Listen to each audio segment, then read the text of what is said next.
Many other creators right now are going to be talking about how good is Kirara, what teams does she fit in, and should you pull for her. But me, I'm going to talk about what really matters. Let's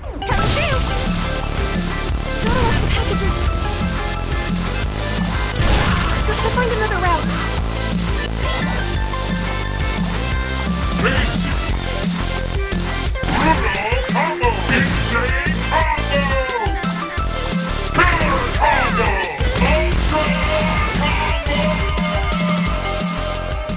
With her elemental skill giving you a shield, it means she's naturally protected from things like explosive barrels or being interrupted by a boar's charge, unlike characters like Yelan and Sayu. Now, is this the most useful thing in the world? Absolutely not. The need for hunting boars is mostly well beyond a lot of us players. Most of us probably forget that food even exists. Regardless if you make use of that or not, I enjoy characters that impact the overworld way more than a character that's just another DPS character for the Abyss. Despite having very powerful overworld characters like Yelan, Kazuha, Wanderer, and Sayu, Kirara still manages to make herself unique. She may not be able to regenerate stamina while she runs like Yelan, she may not be as fast as characters like Sayu and Yelan, and she can't climb infinitely like Kazuha, and she also can't fly over large gaps like Wanderer. So what can Kirara do? She can kind of do a lot of this stuff just kind of well. She's a jack of all trades in this sense. Not to mention, she is the first and only character since Xiao's release all the way back near the beginning of the game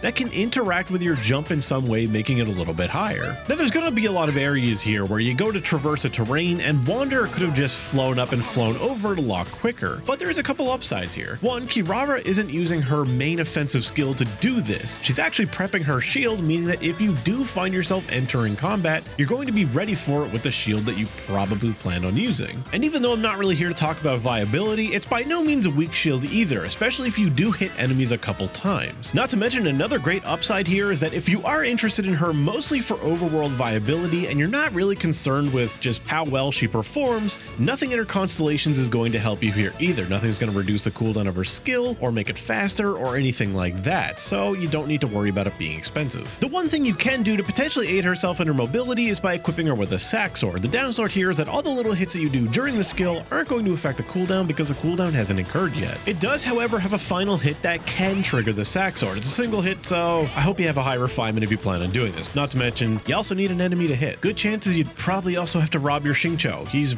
rather attached to his sack sword. Another great benefit to Kirara is that crystal fly farming, something that we are all burdened with doing, unless you're one of those people that just doesn't spend your resin. I'll never understand you guys, but live your best lives. She can actually collect them without killing them with her skill, which is really surprising. It probably has a really small hitbox that is actually beneficial in this case. It honestly makes her one of the better crystal fly collectors because that jump height is really good once they start running for their lives. One thing I tried to test because I thought they might include it as like something of a hidden Easter egg because she's a cat-like character is that I wanted to see if she was immune to fall damage. The thing is I think they made it so that the moment you trigger the height that would trigger fall damage, Kirara loses her elemental skill and immediately pops back into regular form. Kind of a bummer because it would have been a cool little thing to include, but whatever. When it comes to climbing speed, she's actually about normal speed. The main difference is she's not using any stamina to do it. You're also not mashing your jump button, so call that a pro if you want. Running is a rather weak category for Kirara in the overworld. As you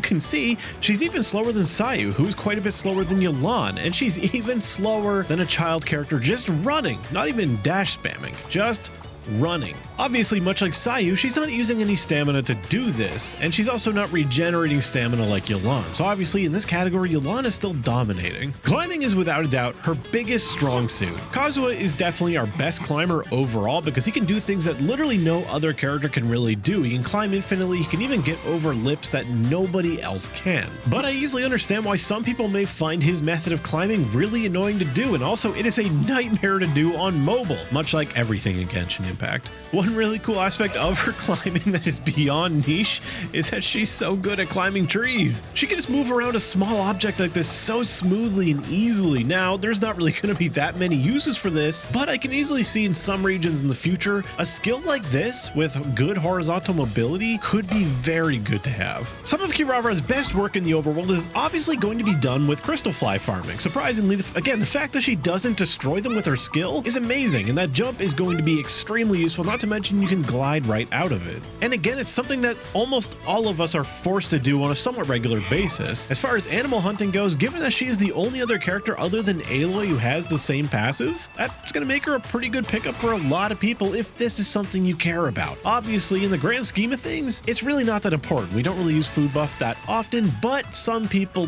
do, so you might enjoy this. And look, it's an overworld game. If you're not hoarding in your almost near bottomless inventory, what are you doing? Beyond that, she's a Dendro Shielder. That is something that is rather unique right now, given that the only other Dendro shield we have is Baiju, who is not really a shielder at all. It's gonna make her good for overworld. You can run into camps with bombs in them, ignore things along the way if you just don't feel like paying attention to the screen but running somewhere. She's also got some of the coolest attack animations you've ever seen.